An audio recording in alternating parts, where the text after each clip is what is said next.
I'm standing at whom? I'm Matt Casey. I'm the Senior Product Manager for RuneScape. All right then. And we're here in Farnborough, how's it called? Farnborough. Farnborough. Farnborough. So the ending is one word. Farnborough. Yeah. Farnborough. Farnborough. Right, bro. Yeah. So, what's the big decision for you to change location from Battersea? Well, I mean, we've changed location with RuneFest several times, so I think this is my fourth one. But RuneFest started, 2010? 300 people. What have we seen every year? It's just got bigger and bigger and bigger every time. And now it's like, whoa, it's like the most awesome one we did. But we needed more room. We just needed more space. We wanted to do the whole thing with the orchestra last night. We had the Royal Philharmonic playing the soundtrack. We needed an aircraft hangar for that. It's just like too much. So, this is the biggest one we've done. We've got more players here than ever before. I'm just really pleased everybody made it. Yeah, it's great. Will everything, the whole concert, will it be on YouTube, by the way? It will be much more than that. So if you go out to our merch store, you can actually get the vinyl now. Like vinyls, CDs. There's an old school version with the MIDI classics, and there's a RuneScape version. There's a beautiful map in the centerfold. It's a really lovely piece of collector's piece. So watch out for that. It will probably we'll make it available digitally as well. So it was recorded at the Abbey Road Studios last year. Yeah. Last time we had like more castles, and there was a whole there's a whole different interior now. Now we have whole ships here, the Fremennik theme and all that. I mean, it's totally different. Yeah. So we're trying to tie into some of the content that's happening in the game, and you've got the thing like the Longship and the Relica Town Hall. Really exciting bits right behind me here though with the mobile mountain. We'll evolve it over time. It's like the game; it's going to evolve. It's a living thing. So it's also like an idea to involve the Scapers. I mean, we had a whole cosplay competition going on, and people are making the most beautiful props. Are they also going to be involved in next year to make the props for the whole decor here? I'm sure if they've got ideas, then we'll take them on board and see if that can make it into the designs. I don't see why not. I think that'd be really cool. I love the cosplay. When the first RuneFest I came to, I'd only been here for a few days at the company, a bit of a Mr. Newbie, and I sat there, started talking to a couple of the players who came to talk to me. I meet them here every year. I love these guys. One of them's a player mod now. They're coming to our offices on Monday to help us out with a bit of top secret research. We share stories every year. They tell me what's going on. They ask me how I am and how my family's doing. It's just beautiful. I love it. So shout out to you guys. Yeah, cool. You know who you are. It's a real family feeling always with RuneScape, and also at RuneFest. And there's the big difference in age groups which goes on here, which is amazing. Yeah, I mean, you really get to see the sort of breadth of the community in a way that sometimes we're looking at demographics and numbers and all that stuff, but actually you get a real feel for it here, and the stories and the lives and everything behind all these players. It's just an amazing thing. Love it. How weird is it for an MMORPG to appeal to such a broad range of people? Well, I don't think it's unusual, but I think we have a very special place in people's hearts just because of where the game came from and how it's evolved over time.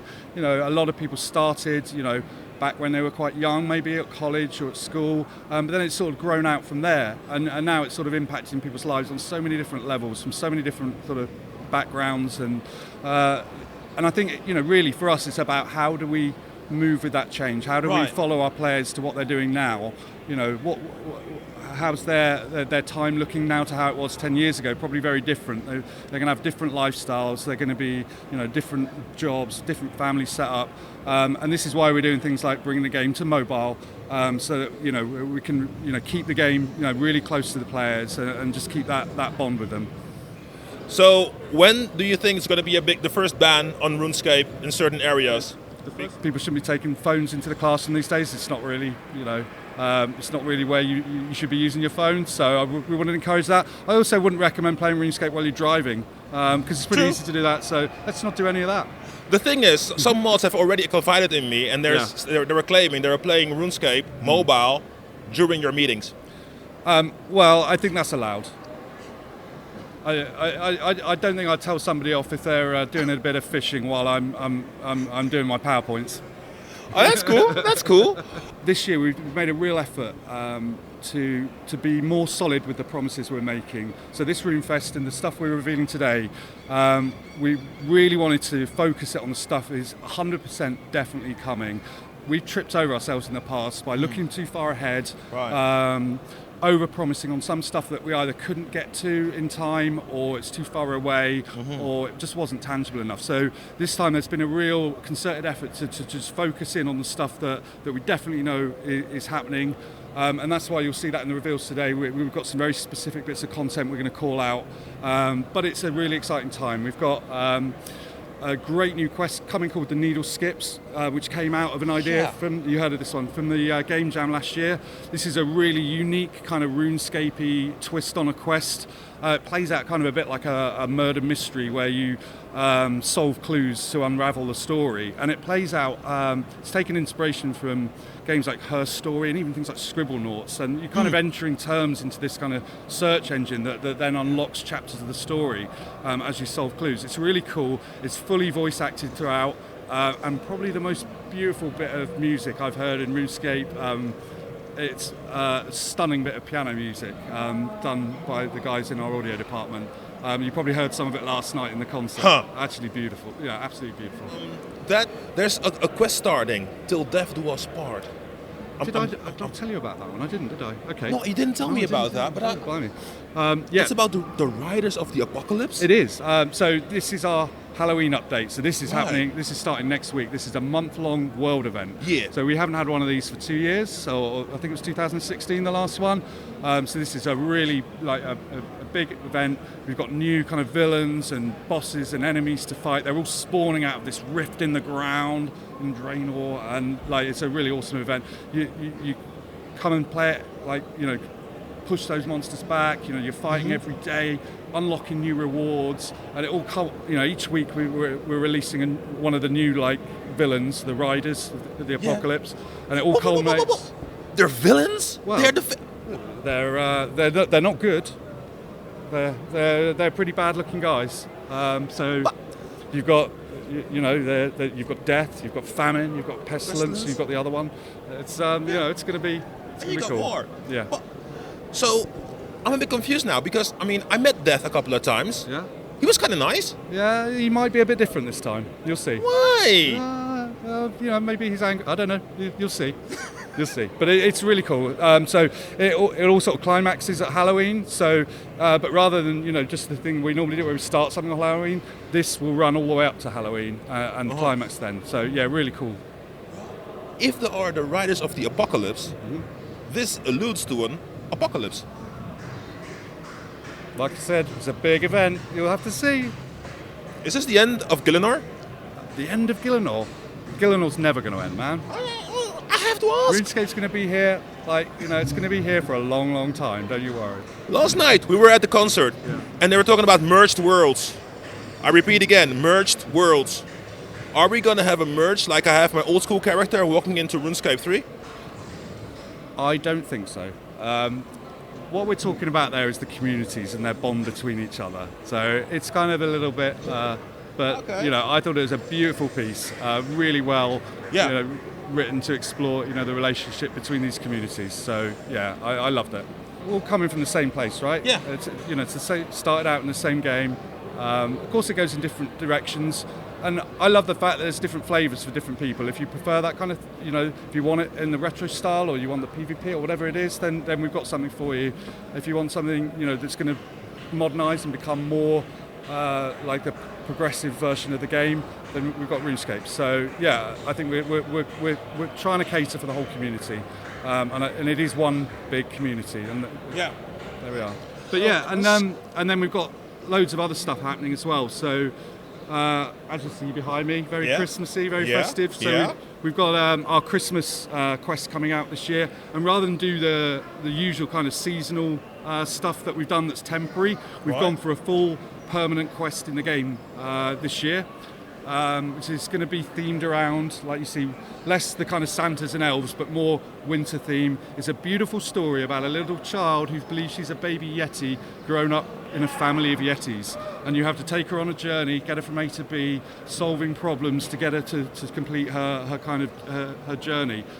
Beautiful bit of content. So that's coming this Christmas.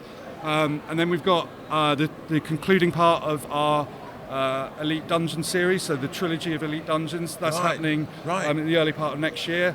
So this is the Elite Dungeon Shadow Reef, which is a great bit of either single player content or multiplayer. Can be played as there's a kind of quest story behind it, which is concluding, as I said, and a really, really cool boss. You're going to see this. It's going to be amazing. It's the Ambassador that we announced a couple of years ago.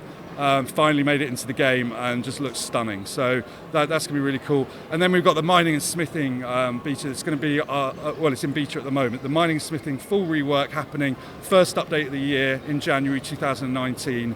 So yeah, we've gone right back, through all the tiers of everything. Rocks nicely balanced. Then there's new stuff. There's masterwork armors for people that are already at 99. So it's not just for new players; it's for everybody, and it's going to be really, really cool. So yeah, it's a great time. And then there's the mobile. So Monday, you got your phone ready? You got it. You got your Android? Yeah.